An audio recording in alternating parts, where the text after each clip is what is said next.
Earlier today, the president explained to all senior military officers that we're at war, not with Russia, China, North Korea, or even transnational terrorist groups, but ourselves, saying, quote, "We're under invasion from within." Now, this wasn't a normal Trump speech. It was normal in the sense that it went on for a really long time. He clearly went off script pretty early on, and he hit on all of the favorites, right? The 2020 election, Biden auto pen, tariff policies, and all of the different wars he's ended, and more. What made this different was the combination of the audience that he was speaking to and choosing that forum to discuss the domestic threat in need of a military response. Now, when you talk about the audience that he was speaking to, this was 800 or so of the senior military officials from around the world, the United States military. This is not just unusual, it's unprecedented. Like, it has never happened before. This is not something that happens every 5 years or every 20 years or just after every major war. It just doesn't happen at all. I think you got to go back to like the founding of the Republic to find a time when all senior military leaders were in one place. So the fact that that happened and was met with some of the statements that I'm going to play for you here today is notable and concerning, to be blunt. Let's start out with one from President Trump talking about the invasion happening from within. This kind of set the stage for the talk and for the aspects that we're going to look at here in today's video. Here we go.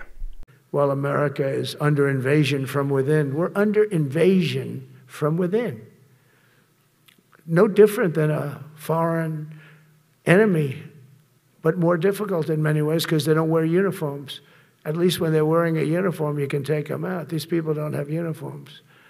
But we are under invasion from within. We're stopping it very quickly.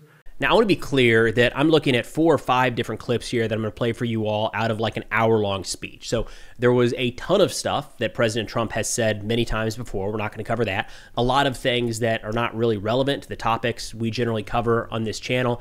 I pulled out what I thought was important and unique in this context. I will link the full speech in the description below if you want to watch it in its entirety yourself, but I do expect to see the question of why are you covering this? This is not your normal content. It's not war, conflict, national security maybe, but it kind of is because we're starting to see this blurring of military terrorism and American citizens here at home. And it really started to come to the forefront last week or within the last week or two when we saw Antifa designated as a domestic terror organization, and then the rollout. Ken Klippenstein did a great piece on this. I'll link this article in the description below, but kind of lining up criteria being used to define what could be domestic terror organizations. So we haven't done that in the past. And all of my background and my experience is focused on external threats, especially when looking at the terrorism angle. But I feel like there's an obligation to spend some time looking at this at home. We've had the luxury, I've had the luxury, somebody that focuses on national security, of being able to look abroad for my entire career. But if I were to live in Ukraine right now, if I was Ukrainian, I probably wouldn't be talking very much about Venezuela. If I was Israeli living in Israel, I probably wouldn't talk very much about North Korea. So as we see what appear to be increasing military operations inside of the United States, I do feel like that requires some attention. So I'm going to do my absolute best to try to present valuable information on that front. Now, continuing on with some statements here from President Trump, talking about how some of these places, it's a war from within. They're run by radical left Democrats. Here's the president. The ones that are run by the radical left Democrats, what they've done to San Francisco, Chicago, New York, Los Angeles, they're very unsafe places, and we're going to straighten them out one by one. And this is going to be a major part for some of the people in this room. That's a war, too. It's a war from within. Controlling the physical territory of our border is essential to national security. So again, I think it's so important to understand the audience that he is speaking to. It is a room of the senior military officials from across the United States, from around the world, but across the United States military. And I get it. Trump says a lot of things. He always has. But there are some items to me personally that I think are so sensitive that they need to be treated with deadly seriousness. And personally, again, the use of U.S. military force against any American citizens is in that camp 100%. So is the president joking when he says this kind of stuff? Does he not mean it? Does he mean it? To me, it doesn't really matter which one of those buckets it falls into. It's important enough to discuss and keep an eye on. Again, something when we're looking at issues around the world, we're constantly looking at world leaders and saying you have to pay attention to what they say, because when somebody says something, believe them. It's so important to do that. And so often we hear what leaders around the world say, adversaries especially, and brush it aside. They don't actually mean that. It's just words. I think that's a dangerous route to take. And forget the person who said this originally, but when someone tells you who they are, believe them, is probably the best way to put it. And President Trump, in his statements today to U.S. military officials, again and again, referred to the domestic threat, the threat from within.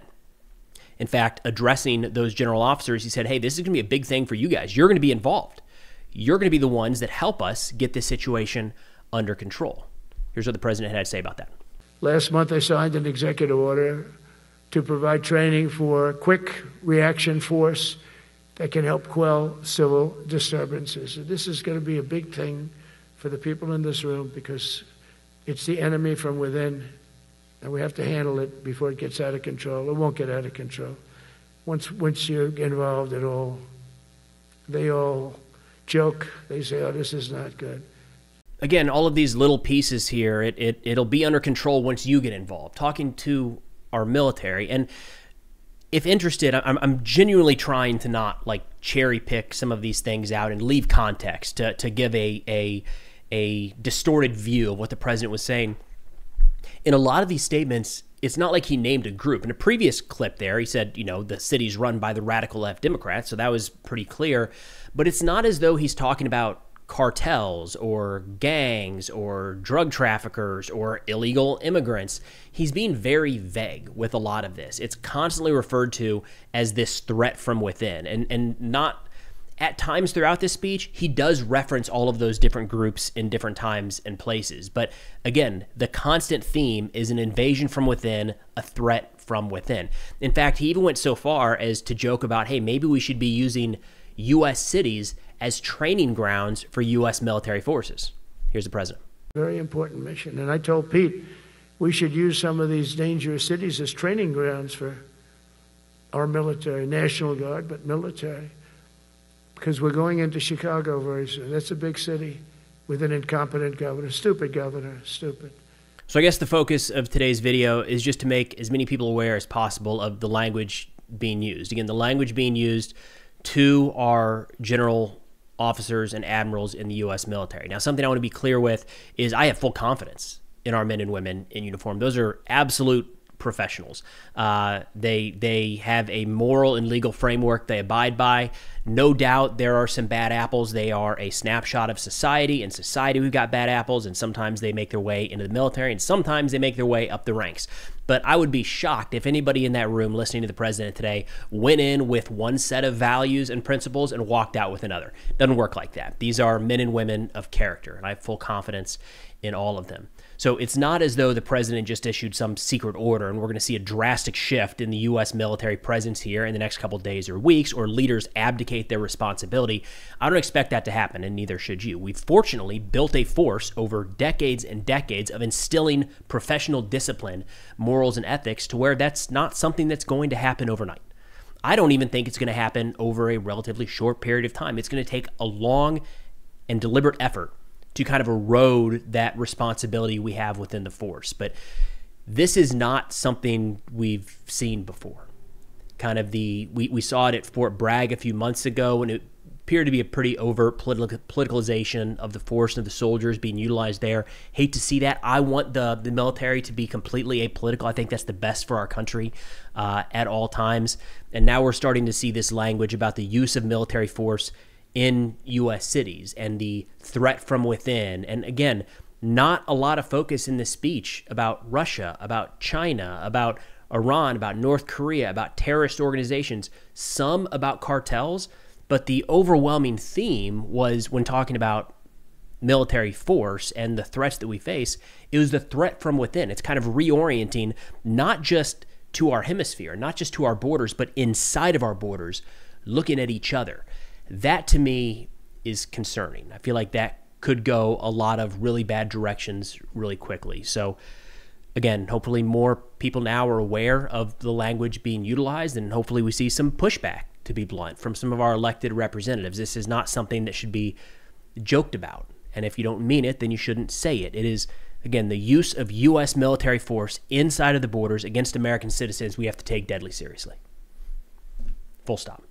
And it seems like we're more and more blurring those lines. We haven't gone that route yet, but we're continuing to kind of push that line to see what is acceptable. And I think we need to make sure we get out ahead of it.